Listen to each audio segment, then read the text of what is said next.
we would love to bring up Dr. Steffen Walz. Dr. Walz is the Group Managing Director for Icon Group. So a really broad, sweeping international innovation catalyst.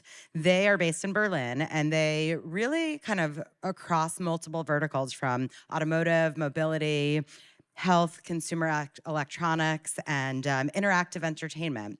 And so Dr. Watts has led a design-focused team on, thinking about the future and investment. And he's going to share some work with his Volkswagen Division Group previously. And so come on up and share some of your experiences with us, Dr. Watts. Appreciate it.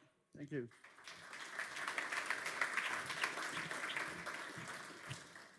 Thanks for having me. The title's called Engines to Rule Them All, of course, pun intended. So, why should I talk about myself when we have projects to show? So, show, don't tell. What if you could take some of the spirit of the Sagrada Familia with you? Because we're in Barcelona, not everyone's into the America's Cup. If you've ever been to this beautiful basilica, I highly recommend it. It's a work of art and engineering, very fitting for Unity. And we've built something for you today. Here we go. So imagine you're driving through Barcelona. Some might argue maybe ride a bike. And whilst you're coming by the Sagrada Familia, you get an offer to enable an HMI that takes over the car dashboard and the screens that you've got. Maybe you can listen to a song that was recorded in the church in Catalan.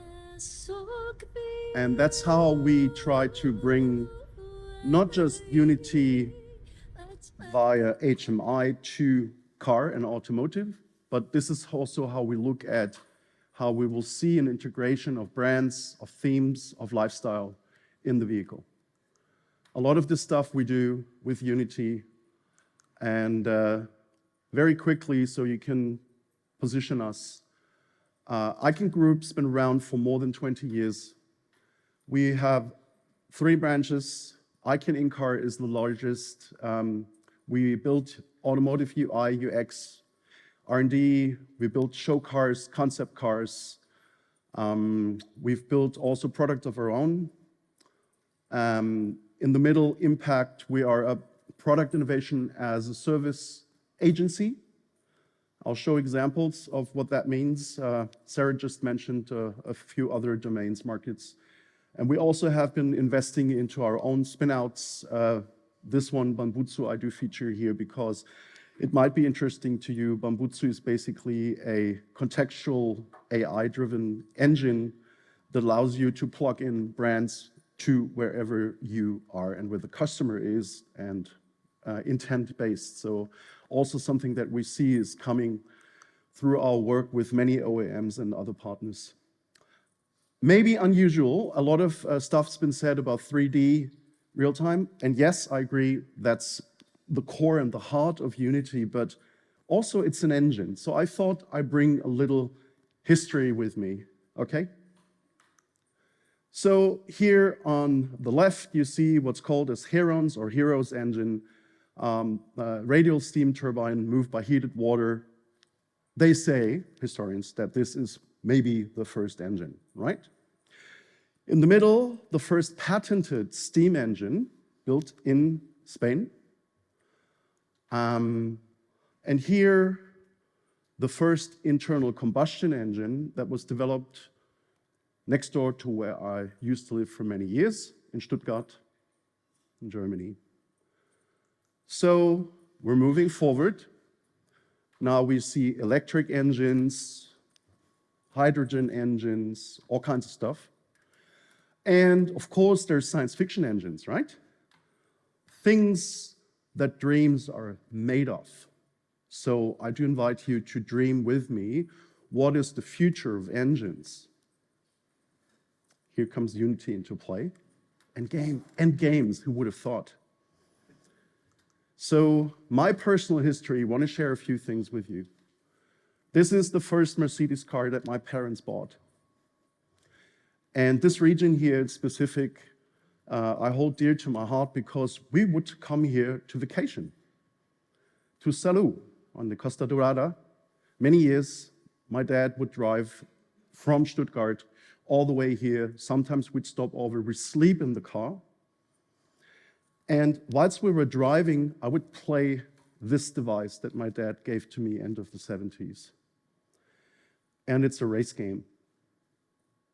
And because I wasn't satisfied, I wanted to have a console. And the first game I played on the console was a race game. So to me, games and mobility are intimately tied, if that makes sense. And this maybe secret, what I want to call quantum entanglement, is not so secret because, you know, games are, I love this quote, engines of meaning. And not only are they that, they provide some form of movement, right? There's always some kind of movement in games. Really fascinating. So because of this co-evolution, I maybe ended up in academia first. And together with my dear colleague Sebastian Dieterding, 10 years ago, we published a book with the MIT Press called The Gameful World. Unity had already been out there for many years, but we had in this book a lot of people from industry, academia, all over the place.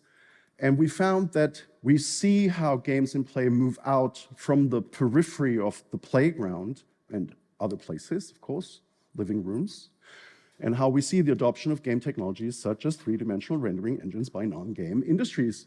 Da-da. That's 10 years ago. Boring. Today, I do hypothesize that wherever there is need for real-time interaction, there is an opportunity for and a likelihood of an engine. I'll show you a few examples how we do that at ICANN. In-car, automotive. We have many partnerships. We are in roundabout 100 million cars in the market. We have built many concept cars, and we work for practically, or have worked for practically every major and small OEM worldwide. Biggest customers are BMW Group, Volkswagen Group, and then whoever is there, Ford.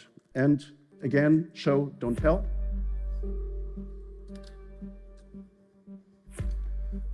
Most of the stuff you see here has been built with Unity. From early design, prototyping, to industrialization, serialization.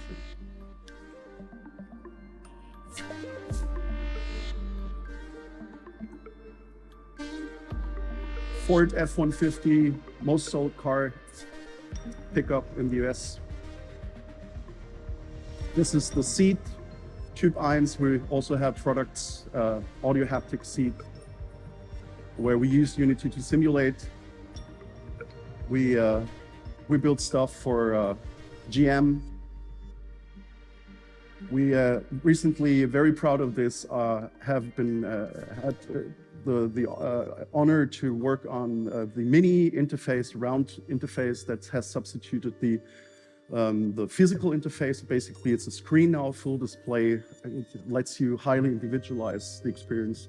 Honda this year at CES, 2 concept vehicles under the moniker Honda Zero. Everything in-car experience-wise, not just the HMIs, been built with Unity and simulated with Unity. This is the Rolls-Royce Spectre. I have 3 of them at home. How about you?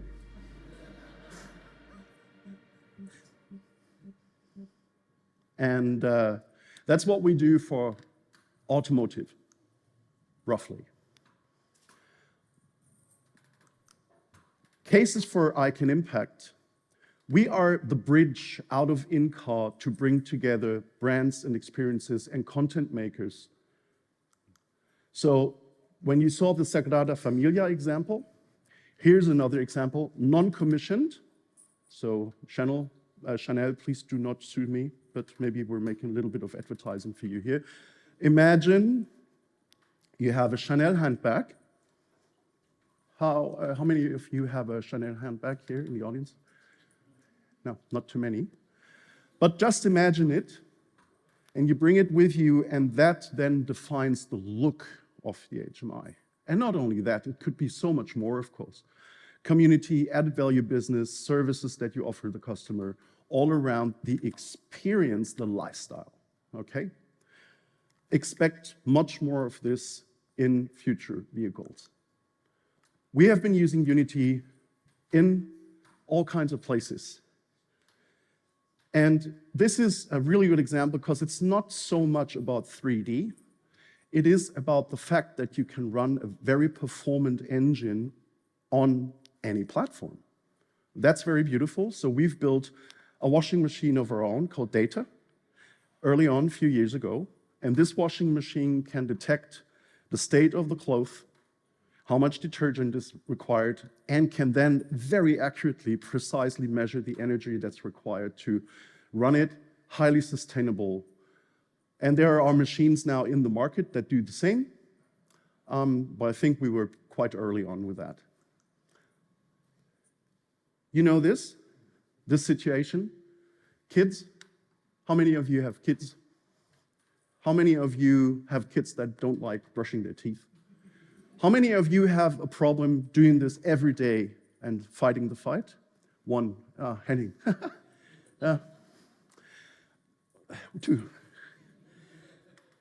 So this was the starting point round about 10 years ago, would you believe, with this weird thought that our CTO had, like that plus that, and then they put a circuit board onto the toothbrush, and then they said, well, that could become a product, and da-da, it did. So for Procter & Gamble and Oral-B, we built really the first intelligent toothbrush that they released. It's been sold millions and millions of times. And with that came Unity-based, built with Unity, games to encourage the kids to brush their teeth, to be rewarded. There's a rather famous talk out there that says there's going to be a game apocalypse. And the example that Jesse Schell out of Pittsburgh gave was like, imagine a toothbrush and then there's games, right, with that. But we build it. So we are a bunch of people where many of them have legacy in the game industry.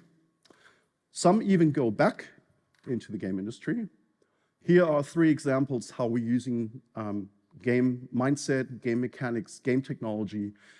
Some have worked at OEMs, automotive OEMs in the past, myself included. I was responsible for everything innovation within Carriot around the in-car experience, including the App Store, apps that are in there, partnerships, etc. I had to laugh when I saw, not laugh, but in the most positive way, because BMW, of course, is our client, but I'm well aware of the example. I'm one of the fathers, co-fathers, I should say, of Holoride. That some of you might know, because Holoride with the Elastic SDK used Unity as a foundation. Holoride basically syncs the driving experience with a VR experience for backseat passengers. Different twist, but same prospect. So we did the same thing for Mercedes many years ago, using augmented reality, where you scan the interior of the car, middle console, whatever is there, bring your own device, let kids play, enjoy their time. So there's different pathways of what I think we'll see further and more in the future. And last but not least, we are building an interactive toy at the moment for a client. So I can tie in with a few people here. But we're not using Unity per se, because this toy will be, and this is not the toy, this is just a representation, just to distract, you know? It will be screenless. So we're using Unity as a simulation engine, and what we're doing is we're plugging in Gen AI so that this toy can be used in infinite ways. I can't tell you more, but it'll be quite interesting, I think. The future of engines. I'd like to invite you to think about Where can we take this knowledge, all the good brains that are here and the beautiful stuff we're seeing with Ryan? Thank you for your work, sir. Where can we take Unity 10 years from now? I usually really try to step back. I used to think of myself to be a futurist, but it's not true. There's so much stuff, and people who are in leading roles, and everyday people, you know how hard it is to prognose even tomorrow, sometimes, right? What a difference a day makes. But to boldly go where no engine has gone before, this is me. I want to make my dreams come true. Very ego. And so I want to play a game where there's zombie robots and I'm the pirate. Should we go to Mars and then use Unity for all the vital parameters to portray how you can survive there? Maybe. Maybe we should really try to figure out how to live on this planet in a good fashion. But it could be something, right?